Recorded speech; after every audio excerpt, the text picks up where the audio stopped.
Now this is a tricky question. Now India is obviously a very important market for Shell, and because it is a growing economy, whereas in US you've hit a point of saturation where the car parks have already got to a point where it's beyond. So whereas here it's all growing.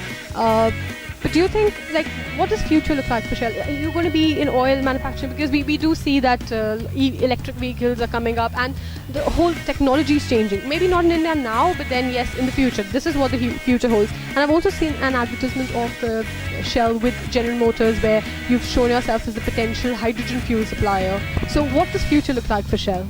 I think it's a very good question. It's obviously very difficult because, we don't have a crystal ball and we can't predict what exactly the future will be. But India, for sure, is an absolutely key, important, growing market for us. And I think you have a number of very important equipment OEMs, Tata and companies like that are obviously driving the market forward. So I think in addition to the oils that we have now, what's very important is that we do look to the future, look to the technology changes that are happening in the future, and make sure that our product portfolio reflects that.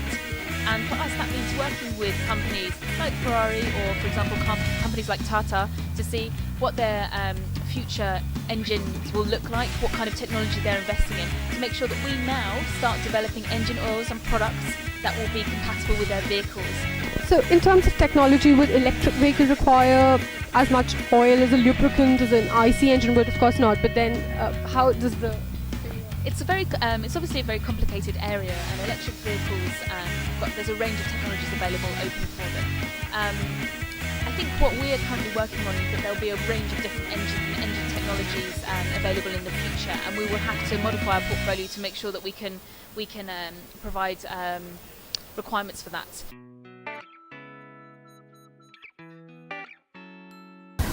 So what we're trying to do is, we're trying to put a little bit of infrastructure in place to kind of seed the market and try and grow it. But if you take a look at trends, you're seeing EV vehicles now, and I think it's great. This mix of fuel and battery is wonderful. The hybrids that have come, and now you're starting to see more fully electrical vehicles. If the whole world electrifies, then we'll support people through having hydrogen stations and electric fill points, and we'll support them on the power requirements. Energy is energy. All we're doing is translating it from energy that goes into burning fuel into energy that goes into a power station. At the end of the day, you need the same amount of energy to make a car move. So all we're doing is changing where we use it. Well, I think the paradigm shifts you see are happening every day. So certainly we see ourselves as an energy company. A lot of people mistake that as being an oil and gas only company, but the reality is we also have a very successful wind business. We do certainly a large amount in terms of natural gas. We have a very successful biofuels business, and we continue to look at the next generations there. But one of the things that's quite important to us and that we're quite clear on is the importance of gas in the future world as the world grows. And shale gas in the US has certainly changed the world now. We're now talking about 250 years worth of gas supply available. So the question is, how can you now leverage this gas in a lot more applications?